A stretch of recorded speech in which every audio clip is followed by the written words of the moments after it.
आपण ऐकत आहात जगद्गुरु तत्वदर्शी संत रामपालजी महाराज यांच्याद्वारे लिखित पुस्तक जगण्याचा मार्ग। विषय अनहोनी केली परमात्मांनी।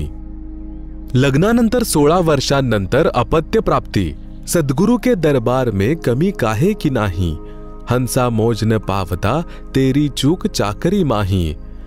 मी भक्त रामजी दास, गाव कटरा, पोस्ट सलेहा, जिल्हा पन्ना, मध्य प्रदेशचा निवासी आहे। मी लहानपणापासून परमात्मांच्या शोधात होतो आणि हिंदू धर्माच्या मंदिरं आणि तीर्थक्षेत्रांवर जात असायचो। सोबतच एका कबीरपंथीय संतांकडून नामोपदेश देखील घेतला होता। माझ्या लग्नाला बरीच वर्षे झाली होती, पण आम्हाला अपत्य प्राप्ती झाली नाही। जिथे मेडिकल फेल होते तेथे परमेश्वराचे विधान सुरू होते। कित्येक ठिकाणी गेलो, जसे की देवीदेवतांजवळ मंदिर, मस्जिद झाडपूक करवून घेतले। वैष्णोदेवी जम्मूला देखील गेलो, मोठमोठ्या डॉक्टरांना दाखवले। सर्वात प्रथम सिव्हिल हॉस्पिटल मेहर मध्ये डॉक्टर श्रीमती SB अवधिया MD DGO प्रसूती व स्त्रीरोग तज्ञ यांना दाखवले आणि अल्ट्रासाउंड सोनोग्राफीच्या द्वारे त्यांनी पाहिले की त्यांच्या गर्भपेशवीत गाठी आहेत, त्या काढाव्या लागतील। यासाठी सतनाला जावे लागेल। 18 फेब्रुवारी 2009 मध्ये शकुंतलम नर्सिंग होम सतना मध्ये गर्भपिशवीचे ऑपरेशन झाले। त्यानंतर देखील आम्हाला मूल झाले नाही, परंतु औषधे घेणे चालू होते। त्यानंतर सन 2012 मध्ये Sharda hospital and research centre Satna मध्ये doctor Mahendra Singh MBBS DGO यांच्या इथे 1 वर्षापर्यंत उपचार चालू होता। मग शेवटी डॉक्टरांनी आम्हाला सांगितले की तुम्ही टेस्ट ट्यूब बेबी करू शकता, परंतु त्याची देखील काही गॅरंटी नाही। त्यात $1,00,000-2 लाख रुपये खर्च येतो। आम्ही गरीब माणसं एवढी मोठी रक्कम कुठून आणणार? आम्ही नकार दिला। आम्ही लोकांच्या रोजच्या बोलण्याला कंटाळून निर्णय घेतला की चला, रोजच्या कटकटीपेक्षा चांगले आम्ही नोएडा, उत्तर प्रदेशला जाऊ, तेथेच काम करू आणि तिथेच उपचार करू। मग आम्ही ऐकले होते की वैष्णोदेवीला गेल्याने अपत्य प्राप्त होते, तर जुलै 2012 मध्ये कटरा, जम्मूमध्ये जाऊन वैष्णोदेवीची यात्रा केली। त्याने देखील काही फायदा नाही झाला। आम्ही मकर संक्रांतीला जानेवारी 2013ला घरी आलो। आम्ही साधना चॅनलवर सत्संग कार्यक्रम बघत असायचो। आमचे वडील म्हणाले की कबीर साहेबजींचा सत्संग येतो, तुम्ही पण पहा। आम्ही सत्संग बघितला आणि पुस्तक ज्ञानगंगा मागवले, जे आमच्या घरी निशुल्क प्राप्त झाले।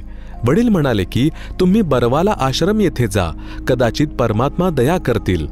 आम्ही दोघांनी 21 एप्रिल 2013ला सतलोक आश्रम बरवाला मध्ये सद्गुरु रामपालजी महाराजजी यांच्याकडून नामदीक्षा घेऊन प्रार्थना लावली की काही वर्षे झाली आम्हाला अपत्य प्राप्त होत नाही।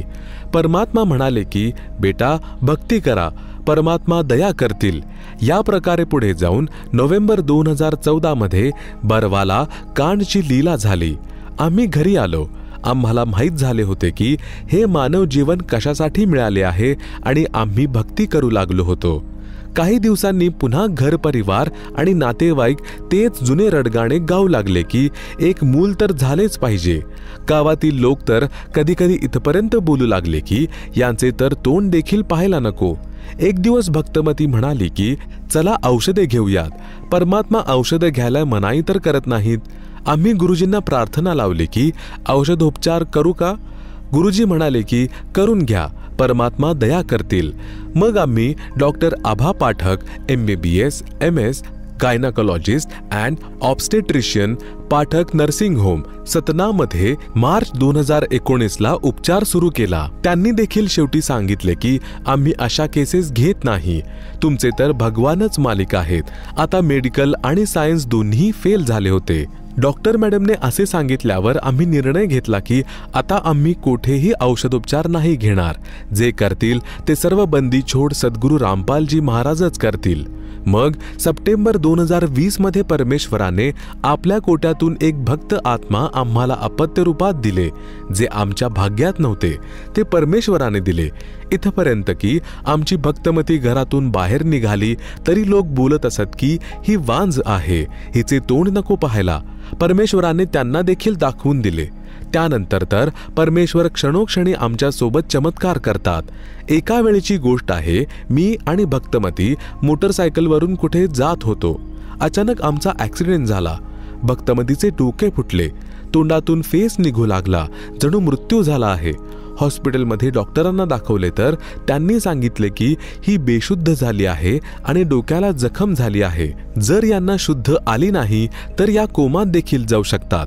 सकाळी 10 वाजता आमचा ॲक्सिडेंट झाला होता आणि दुपारी 3 वाजायच्या आसपास भक्तमतीजींना शुद्ध आली आणि आम्ही घरी आलो. एका ठिकाणी दास मजुरी करतो, एका ठिकाणी कामासाठी गेलो होतो. ज्यांच्या इथे काम करायचे होते त्यांचे घर जीर्ण झाले होते. जसे दासाने प्रवेश केला त्या घरात वरून एक लाकडाचे गर्डर माझ्यावर पडले आणि लोक म्हणाले की हा तर मेला असेल. परंतु जेव्हा दासाने वर बघितले तर डोक्याच्या 6 बोटवर तो गर्डरचा तुकडा हवेत लटकत राहिला. जेव्हा दासाने ते पाहिले तर दासाचे अश्रू वाहू लागले. परमेश्वराची फक्त एक वाणी आठवली की संत शरण में आने से आई टले बला, जे मस्तक में सूली हो वो काटे में टल जा.